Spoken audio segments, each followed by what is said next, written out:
Welcome to Hand Hooking DIY Tip of the Week. Today I'm going to show you how you can use masking tape along your cut line to reduce splintering from occurring in your wood. Simply draw your cut line on both the front and back surfaces of the wood.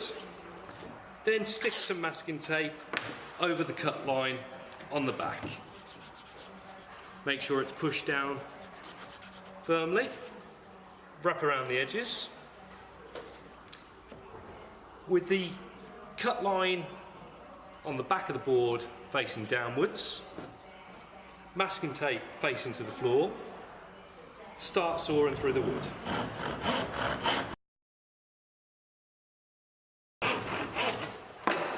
Sometime later,